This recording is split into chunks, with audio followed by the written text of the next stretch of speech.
Hello again, YouTube. In this video, I'm going to be exploring the world of the occult. Now, why are we going to be exploring the world of the occult?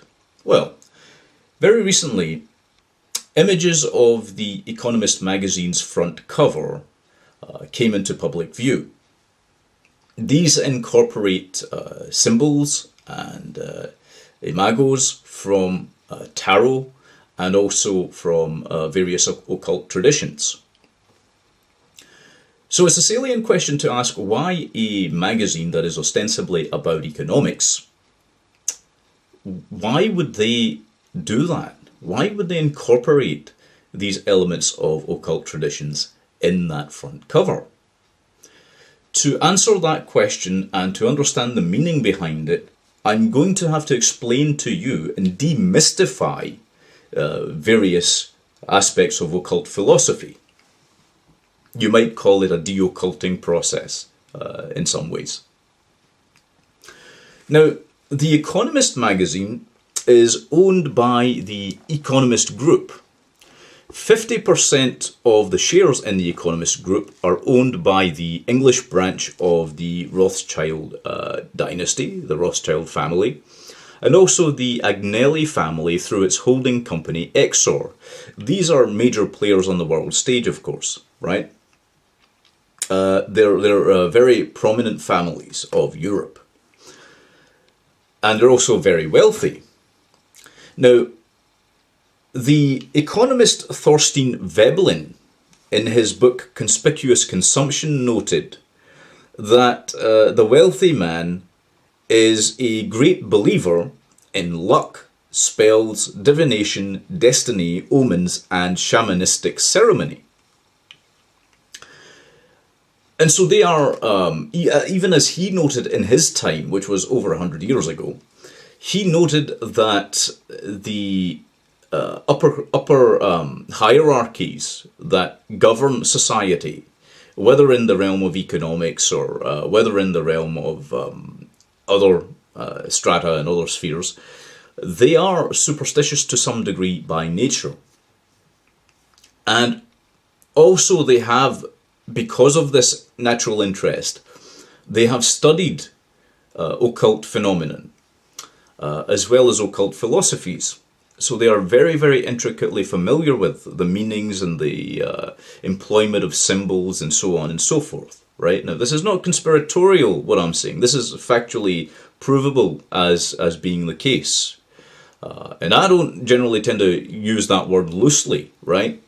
But if you look at the Economist's cover, you will understand this. Now, according to Chisholm's Encyclopedia Britannica, published in 1911, this volume I actually own, as well as many of the other works I'm going to be referring to.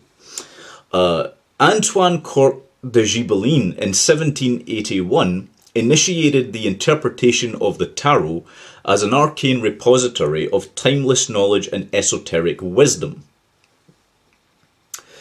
MacGregor Mathers of the Golden Dawn later taught of the links between the tarot and the Kabbalah in 1886. Now, why is this relevant? Because the tarot and the Kabbalah are inextricably linked, right? They have been since the dawn of the emergence of tarot cards, okay? And we're going to get into why that is and how that is. But before we do that, it is necessary to understand Kabbalist philosophy, okay?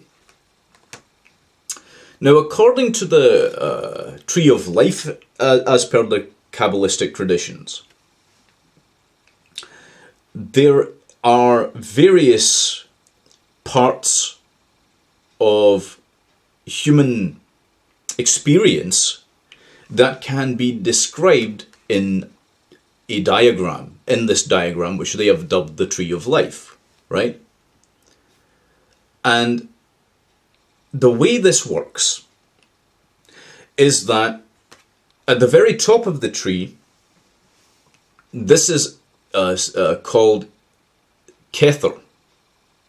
Okay, the circles within this tree, within this diagram, are called Sephirot.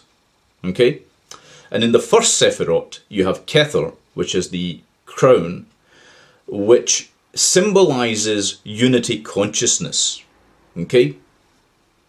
Which is the ultimate aim of any individual who has studied the occult or has studied philosophy or the Hermetic traditions and so on and so forth, right?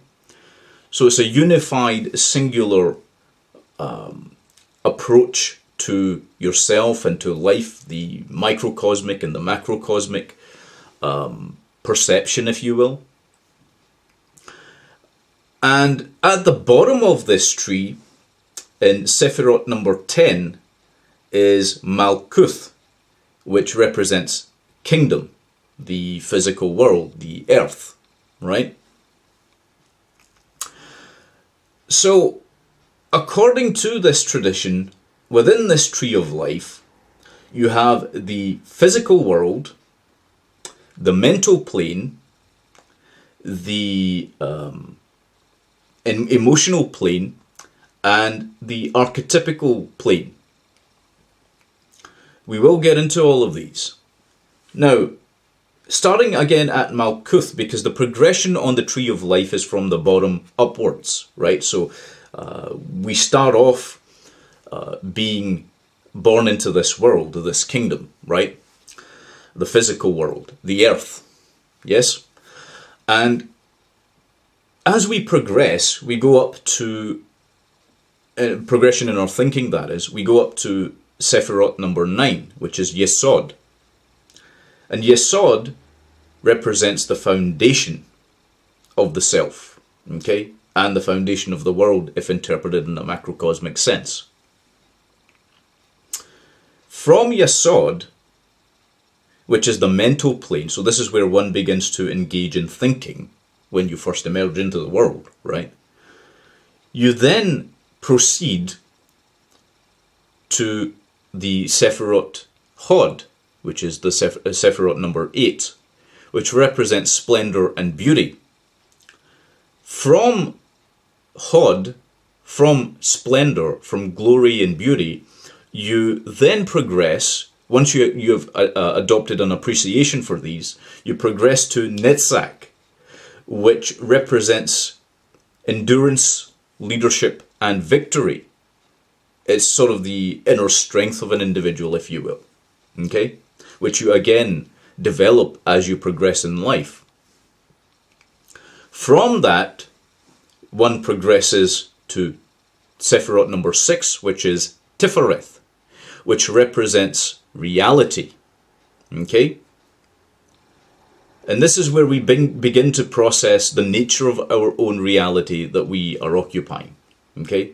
This is, you might call it the Sephiroth of objective truth, okay? This would incorporate things like the scientific method and so forth. From Tifereth, one progresses to Gebora, or Gevura, depending on how you pronounce it, which is Sephiroth number 5. This represents strength and courage, okay? From this, one traverses through the stages of life to Hesod, which is Sephiroth number 4, which represents kindness, love, and mercy. I spoke about the importance of many of these things in my previous video, which explored psychoanalytic theory, okay? We will sort of touch on that again through this presentation, if you will. So from Hesod, one then goes through what is interpreted as Da'ath, which is the knowledge of the unseen, okay? Now, this is where we start to question the nature of those things which we cannot observe directly. Forms and thoughts, essentially, okay? And through that progression, we then come to Sephiroth number 3, which is Binah, okay? And Binah represents understanding, okay? So we incorporate our total knowledge of all the things we've learned through our life, and when we reach the Sephirot of understanding, we then begin to process that information and understand it by definition. Then we progress to Sephirot number 2, which is Chokmah, which is interpreted as wisdom. Okay? Now there's a great deal of difference between understanding something and having wisdom about that something. What is the difference? Well, with understanding, you're just processing it mentally. Okay? You might even say you're processing it on an emotional level, as well as perhaps even, if one dare use the term, spiritual, right? So the understanding part is incorporating information. Wisdom is the application of information. So for example, if you know how to make a pot of tea, okay, that's understanding. Knowing the methodology is understanding. The wisdom is in doing it, right? So you go and you make the tea. Then you progress from Chokmah, which is wisdom, which is when you start to implement your understanding, to Keter, which is the crown, which is unity consciousness, right? So once you've implemented the understanding of any area of your expertise, you then begin to be able to unify your thinking, solidify your thinking around that. Okay, you begin to develop a mental picture, right? And you focus your attentions towards that. So these are the basics of the tree of life. Above the tree of life, you have what was known in Kabbalistic tradition as Ein Sof Or, which is boundless light. Okay, the belief was that everything that is in material existence stemmed from light. This is very also heavily incorporated into biblical tradition as well. We know how necessary photons are, for example, in the modern scientific realm to reality and its existence, as well as other electromagnetic phenomena. Ein Sof is seen as the boundless, beyond the boundless light, right? So this is a step further beyond that which we can understand fully. And then Ein represents nothing or nothingness. Now this is very interesting just on a philosophical level, because if all things stemmed from nothing, i.e. if something came from nothing, then that nothing, the nothingness, is the origin of all things. Okay? And physics, of course, takes that worldview, right? Modern day physics has come to this conclusion that all things have come from nothing, right? But it's important to understand the definition of nothing and the relationships between something and nothing existing. Now, these are very, very complex, so I won't get to cover this fully here. But the very fact that there is nothing demands that there be something. Okay? There's a mathematical relationship between the two. The nothingness demands that something exists. Now, Lawrence Krauss, the physicist, has explored this concept. So I would encourage you to look into his work if you're of a scientific or physicist bent, really. Okay? But it is interesting that the Kabbalists had incorporated these ideas quite a length of time ago. And so, regardless of how one views existence and how it came into being and what it is, what we can see at the very least is that the Kabbalistic tree of life guides us towards what later became interpreted through alchemy, the alchemical traditions, as the philosopher's stone. Now, I'm merely going to be touching on some of these subjects rather than explaining them in depth here. And the reason for this is because they are too extensive to cover. Okay, I wouldn't be doing them justice if I went into them here in this video, right? But the alchemical process was noted by Carl Jung, the psychologist, as representing a psychological journey. And he did some great work in his book Psychology and Alchemy with regards to this. Now, getting back onto the Tree of Life, the Tree of Life also has incorporated with it tarot cards. Okay, as we explained earlier, MacGregor Mathis linked the tarot to the Kabbalah from ancient tradition since its inception. And Antoine Comte de Gibelin also came to a similar conclusion. Now, let's get into the incorporated tarot within the Kabbalistic Tree of Life.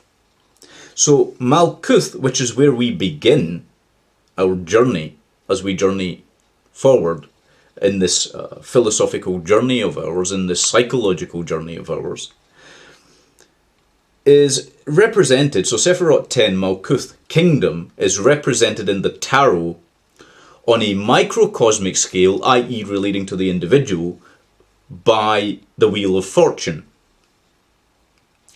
On a macrocosmic level, it's represented by the tarot card Judgment. Okay?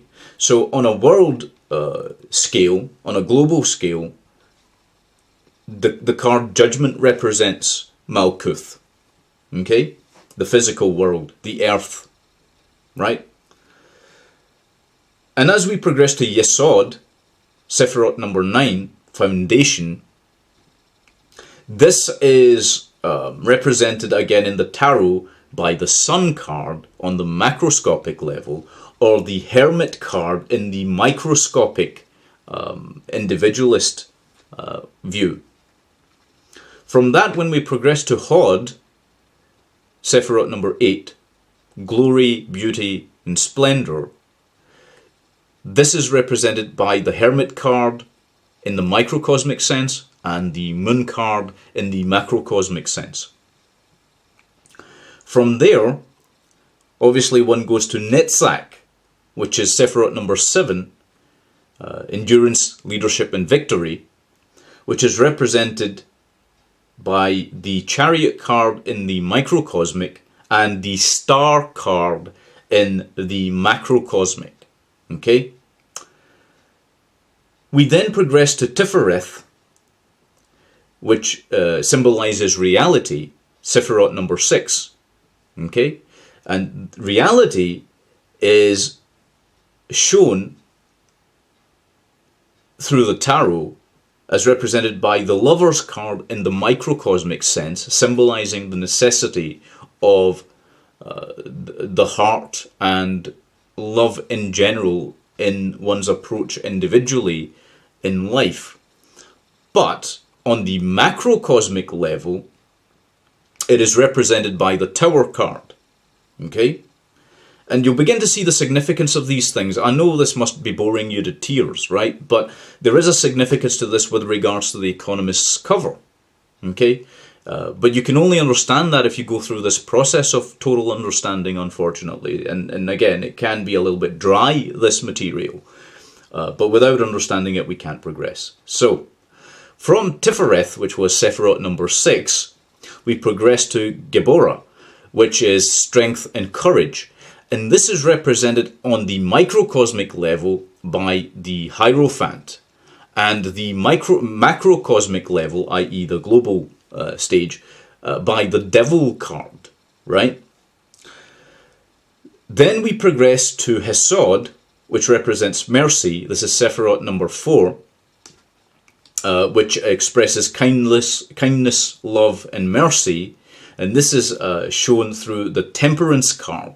Okay, and also on a microcosmic level by the Emperor card. Okay, progressing from that, one goes to Binah, understanding, Sephiroth number 3, and this is represented on a microscopic level by the Empress card, and on a macroscopic level by the death card. Okay? Once we go from Binah, understanding, number 3, Sephirot number 3, to Hokmah, which is wisdom, Sephirot number 2, this is represented in the tarot by the High Priestess card in the microscopic and the hanged man in the macroscopic. From that we go up to Kether, which is the crown, which is symbolized in the tarot again by the Magician card in the microscopic and the Justice card in the macroscopic. Okay? Now, the 3 pillars as they're known in Kabbalistic tradition, because each branch, if you will, that stems from Yesod, the foundation, is a pillar. Okay? And the pillar on the left-hand side is known as the pillar of severity. Okay, and this incorporates Hod, Geborah, and Binah. So, beauty, strength and courage, and understanding. Okay, this is the pillar of severity, as they call it. Right? The pillar of mercy on the other side, on the right-hand side, is Netzach, Hesod, and Hokmah. So, victory, endurance, leadership, kindness, love, and mercy, and wisdom, right? This is the pillar of mercy. And when these 2 extremes, in some regards, combine with reality, they constitute what is called the pillar of mildness, okay? And this is the combination of both of these. So, if you like, you can think about it in the Hegelian sense of having a thesis and an antithesis, and then the pillar of mildness incorporates that into a synthesis. And at the top of that pillar of mildness is unity consciousness, Kether, Sephirot number 1, unity, right? A unified persona. So, if you will, this is the ultimate end of the psychological individuation process. So we journey through from the physical world to the mental plane, as I mentioned, to the emotional plane, and then, of course, to the plane of will, or the archetypal world beyond that, where Kether is. And that is demonstrably a psychological process on the microscopic level. Because, as Carl Jung noted, archetypes are highly developed elements of the collective unconscious, which manifest as symbols, images, and motifs. This is part of the reason why the people that are familiar with the occult will incorporate these very symbols, images, and motifs that are common to the collective unconscious in order to be able to put across their ideas, opinions, thoughts on certain matters. Okay? And of course, as we can gauge from the Economist's cover, those who own the Economist, those who publish the magazine, they are very, very familiar with these concepts. How do we know that? Well, because on the 2017 cover, as I mentioned, you had the Tower card, the Judgment card, the World card, the Hermit card, the Death card, the Magician card, the Wheel of Fortune, and the Star card. Now, I'm going to get into what each of these means given this context of the Kabbalistic traditions, okay? So we are going to do that. This will bring clarity to the meaning of it all. No one else has done this as far as I know, and the reason for that is because they are probably not as familiar as I am myself with these philosophies, these symbols, these images, just because I have had access to those works. In fact, I own them, right? MacGregor Mather's copy of the Golden Dawn's practices regarding the Tarot and the Kabbalah, and also, of course, his definitive works with regards to the Kabbalistic traditions. I also happen to own Eliphas Levi's works as well, not because there is anything there that I find believable in some sort of theological sense, or theosophical sense even, but because they do show the path with regards to how those symbols, images and motifs, archetypes, are used by those with that knowledge. If you want to tackle anything in life, you have to be familiar with the underpinning philosophies and the concepts, right? And this applies to virtually any form of thought, whether it be religion or whether it be things like this, the realm of the occult, if you will, as well, right? So let's go into what the Economist's cover was representing with all of this. So the Tower card, because it links to Tifereth, which is the 6th Sephiroth, this on the image itself you see communism on one side with the communist flag, and the Christian symbol, the cross, on the other side of a tower, right? This represents ideologies falling down. Okay, it represents the ideologies, both of these ideologies crumbling, right? And it's as simple as that. This is the reality, okay, because Tifereth represents reality. Communism and Christianity are falling as ideas, especially in the West, which is exactly what is symbolized in the further cards. Now, in the Judgment card which follows, Donald Trump is sitting upon the American flag and reigning over the US, okay, which is obviously fairly straightforward. But the reason why that is such a heavy-hitting image is because it is linked to Malkuth, or the Sephiroth number 10, which represents kingdom, okay? Kingdom, as in the king who has dominion over a certain region, okay? So what they were espousing there was their viewpoint that Donald Trump is reigning over the kingdom, okay? You also see in his hand the scepter, and the he's holding something else in that hand. It's hard to make out exactly what it is, but it seems to incorporate the symbology that is also on the Hierophant card, or the Emperor card. So that itself, again, demonstrates that they view Trump as having a symbological stronghold over the US. Okay, this is not objectively true, I must stress, but this is their worldview. Okay, the World card on the cover of The Economist can be linked to Da'ath, which is the hidden knowledge. Okay, knowledge of all that is hidden.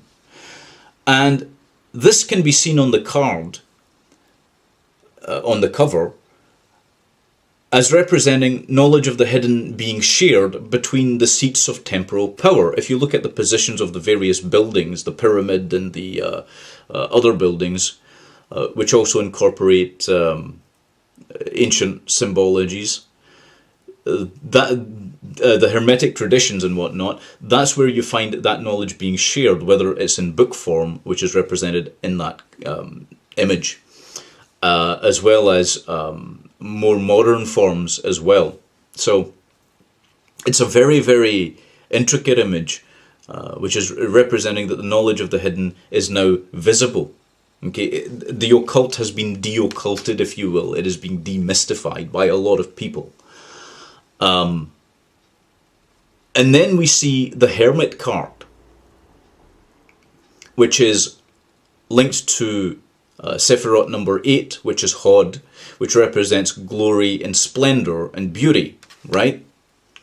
A tidal wave of public rebellion is depicted on the card, right? Sweeping the land as people begin their journey through introspection and awakening, because the Hermit card itself, of course, represents that, right? But its particular position also represents that people are beginning to see ugliness and beauty for what they are in the world. Now, following this, you start to see this ominous chain of cards, which is the Death card, which can be linked to Sephiroth number 3, Binah, understanding. Okay? And in this context, what it represents is the passing of the old world order. Okay? In the background, you've got this dark sun rising, which is symbologically linked to the black sun. Okay? And we'll get into the meaning behind that a little bit as well. But it's representing the passing of the old world order, the rise of the black sun, desolation, and a return of materialism. You then have the Magician card, and the Magician card corresponds to Sephiroth number 1, which is Kether, which is unity consciousness, unified order. Okay, but the magician in the image is wearing a virtual reality headset. So virtual reality is beginning to replace real living. People are living inside bubbles of illusion and hallucination. Okay, a singular collectivized mastermind. Okay, this is what this represents. They are going to attempt, okay, and I'm citing this because of what they are saying, not because this is my point of view. They are saying in that cover of The Economist that they are going to do this, a singular collectivized mastermind, one mind, an overmind if you like, okay, that will link human beings to a false reality. The Wheel of Fortune, which follows on from that, represents, of course, Malkuth, which is Sephiroth number 10, which, again, corresponds to kingdom. Okay, so the dominion of a new king. This new kingdom, this cosmic change in global alliances, is not going to be for the better. Okay, this is the key point here. They will seek to undo any progress that human beings are looking to make in their thinking, in their clarity, in their consciousness, in their emotions, all of these various aspects of self. And that's plain to see from the symbology there as well. The next card that they have on that cover is the Star card. Now, the Star card corresponds to Netzach, Sephiroth number 7, which is representative of victory, okay, and also of leadership and endurance of the old powers in a new paradigm. So humanity is led astray by its idealism. This is something that the card itself also represents. So this is absolutely on point, to the point. Okay, that is the bulk total of what they are saying with that cover. Okay, so if you've had an interest in that cover and you've wanted to understand the meaning behind it, I have just explained it to you fully, completely, citing the sources for these conclusions. Right now, what I am also going to do from beyond this point is to go into a little bit more detail with regards to certain elements that I mentioned through that, such as the black sun. Okay, now a lot of people won't understand that, right? The black sun is representative of the darker Kabbalistic traditions. Okay? Now, the tree of life that we were talking about looks at the lighter aspect, the light. We talked about the light, okay, which is highly important to Kabbalists, the Kabbalah itself, right? But the Kabbalah has a dark aspect to it as well, beneath the 10th Sephirot of Malkuth. So beneath our kingdom, the physical world, the earth, it looks at something called the inverse fifth dimension. Okay, this is metaphorical. This is not to be taken as literally true, right? Just like all the other things inside the Kabbalah are metaphors. Because it was an exoteric, hermetic philosophy, right? Within that inverse fifth dimension is what they call the Qlipothic dimension, right? I.e. Qlipothic forms of thought. Okay? What does that mean? Let me expound on that a little bit so that you don't get led astray by people who perhaps are not familiar with these concepts properly. Now, Qlipothic thought forms. The word Qlipoth itself means shells or husks. Okay? Now, when one does not go through the process of self-illumination or self-understanding or philosophical and psychological individuation so that one comes to a certain unified consciousness within yourself, not externally. The last thing you need is unified consciousness externally. Okay? The reason that there are reasons for that, and even the Kabbalah, the light side of the Kabbalah, explains this. Okay? But within yourself, you need to be unified and not in a state of duality, which we'll talk about later as well. Okay, most people today, as a result of dark occultic symbols, thoughts, ideas, philosophies, have become empty shells or husks. Okay, because they've given into a unified, singular lack of consciousness, I could call it. Okay, collectivism. That's what we're really talking about. Collectivism, right? Collectivism is very, very dangerous because at the center of it is duality. Bizarrely, believe it or not. Now, and the reason for that is because you cannot hold two simultaneous thoughts in your head which are contradictory. It contravenes the Aristotle's law of logic, right? Principles of logic. So, if you disagree with the collective and you're trying to hold that thought in your mind whilst being part of the collective, it will drive you insane. Okay? So this is why dualistic nature is dangerous. And also if one is dualistic inside oneself, that can be highly destructive as well. Okay? But in terms of the Qlipoths, they have not gone through the process of ascending within the Kabbalistic traditions, the Kabbalistic tree of life. They haven't ascended through these processes where you need to combine these various aspects of self, right? They haven't done that. In short, they haven't done the psychological work on themselves that's necessary for balance. These are the things I spoke about in the previous video slightly, okay? You need balance in this life. You need love, emotion, care, true care, but you also need a certain amount of, as I stated in the pillar of severity, logic, rationality, understanding, all these various facets of the mind, right? You need those as well. Anyone who's imbalanced in these regards ends up in the Qlipothic realm where there's a descent in the tree of life, okay? So what do we mean by this descent? Well, in this inverse descent of the individual,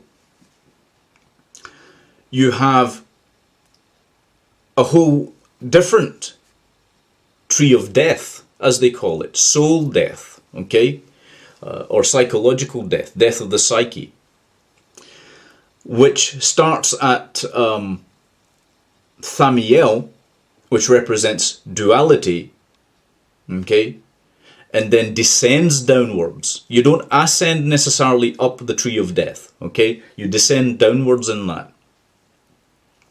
So you go from Thaniel, duality, to Chaigidel, which is confusion and emptiness, okay?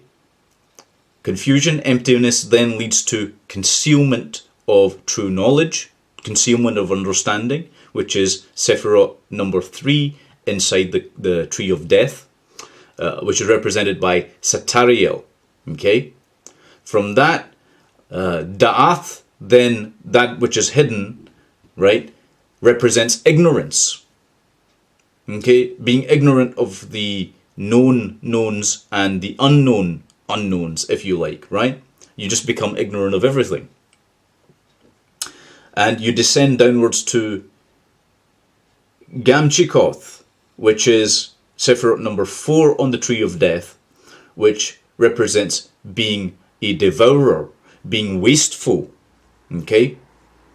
The progression then goes to Golachab, which represents destruction, enforced will, domination, injustice, and we could see this obviously within many people today. This then descends to Tagarion, which is grief, tears, ugliness, death, and generally revolting themes, if you will, in the imagery. You then descend to Harab Serapel, which is representative of rejection of one's own self and one's own kind. Okay, basically you end up hating humanity. This is what happens. One becomes nihilistic in nature as a result. This then progresses to Sephirot number 8 on the tree of death, which is Samiel, the desolation of God, as they called it in the original Hebrew, which represents failure, feeling as if you've fallen from your higher self, the sacrifice of the inner child, if you will. Okay, it's pretty horrific stuff from a psychological standpoint. You then descend to Gamaliel, which means the pollution of all that is holy. Okay, the pollution of God, as they called it in the Hebrew. I mean, well, they didn't call it that in the Hebrew, but that would be the interpretation, of course, in our English, as it were.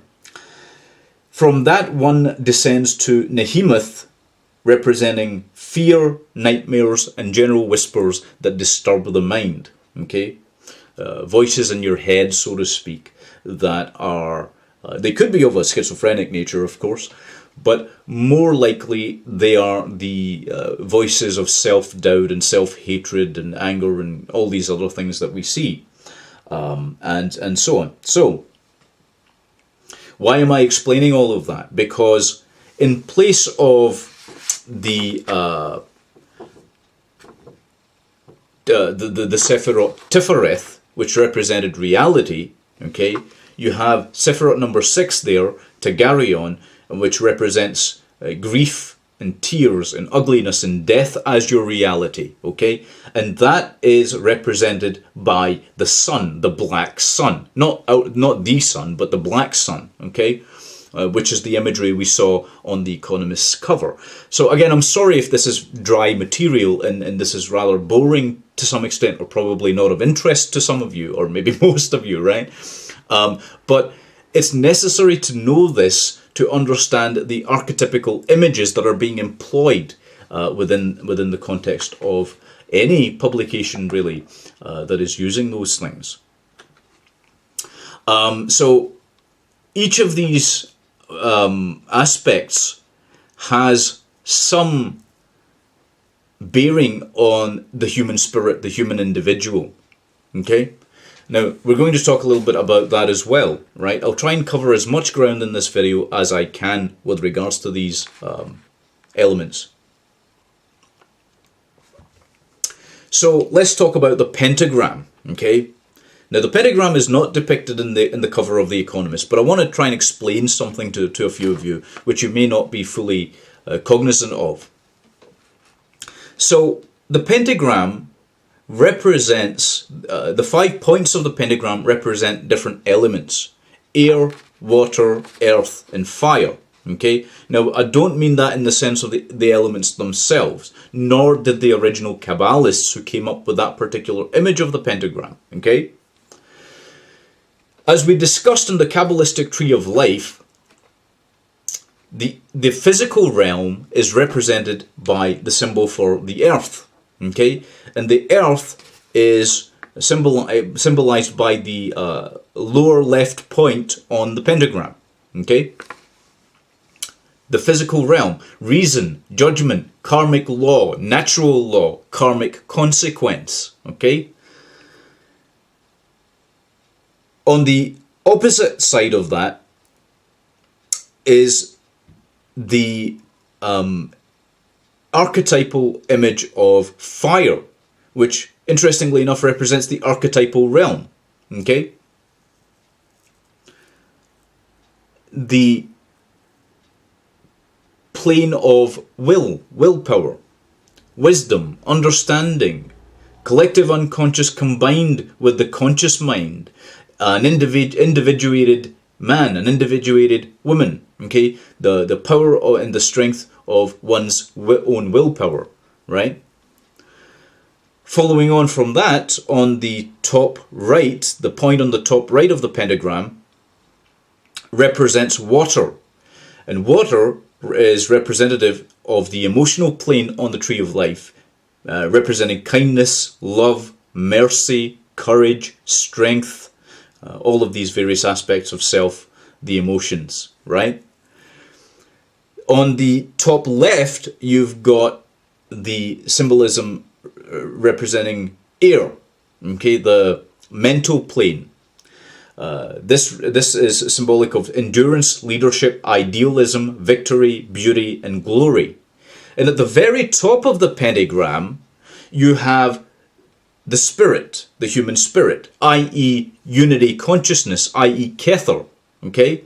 The very top sephirot on the tree of life. Unity consciousness, harmony, and balance, okay? Now, why are we talking about the pentagram? And why did I just go through that? Because an upside down pentagram, which is used by certain satanic groups, okay, represents the complete opposite of all of this. It's natural balance being turned on its head, okay? It represents ignorance, refusal to acknowledge objective truths, confusion, inner chaos, enslavement, bondage, external chaos, and evil. Okay? Why does it represent all of those things? Because the top point, if you remember, from what I've just said, the top point of the pentagram is representative of the human spirit. Okay? And so, what you have is the material realm reigning over the human spirit. So, earth, fire, water, air, these are all greater than the spirit. Okay, they have more power in your worldview, in your perception, right? So, basically, you end up with all of the material aspects, the physical, the will, the emotional, the mental plane, all of these are considered to be more powerful, okay? And what ends up happening as a result, and you'll see that you have the 2 points now at the top when it's inverted. When the pentagram's inverted, you've got 2 points, okay? And that is because it represents that state of duality we were talking about. Imbalance, materialism over mercy, irrationality, total control over the will of lesser beings, okay? So people who don't have any philosophical, psychological, scientific, or occult knowledge are deemed to be lesser beings by those who implement that particular symbol, the upside down pentagram, okay? And that is the reason why the Satanists use it, because they are eugenicists, They believe in the concept of eugenics. I can read you those passages again straight out of Peter Gilmore's book, which I own. They also are great believers in dominance over the lesser individuals. Okay, so this is the symbology behind many of the occult groups and the occult philosophies that are out there. And so by becoming familiar with these things, we can begin to understand what they are seeing in their symbology, what they are seeing in their publications, the archetypal images that they are employing. Okay? And there are many of these kinds of images around. And this is also, this manifests in media as well. Okay, all realms of media, not just published media, but films and television and things like this as well. I mean, they are used in ways that most people can't imagine, and it's not because there's anything. And this is a misconception I want to unburden you of. Okay, these symbols aren't used because they have some strange, supernatural, magical, mystical powers.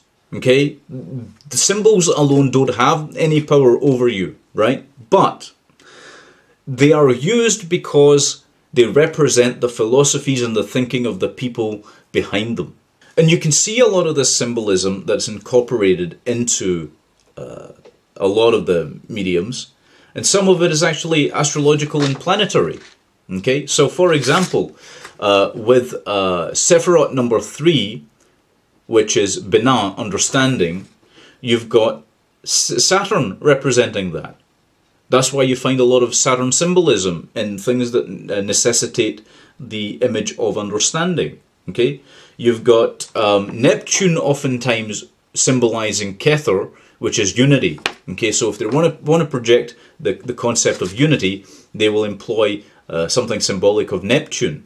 If they want to get across the idea of wisdom, you'll find them using the same images as they would for Uranus, the planet Uranus. It's difficult to say that without slipping up, really. But with Geborah, for example, that's oftentimes represented, i.e. strength and courage, represented by the planet Mars, or the symbol for Mars. Okay? Hesod is represented, i.e. mercy, is represented by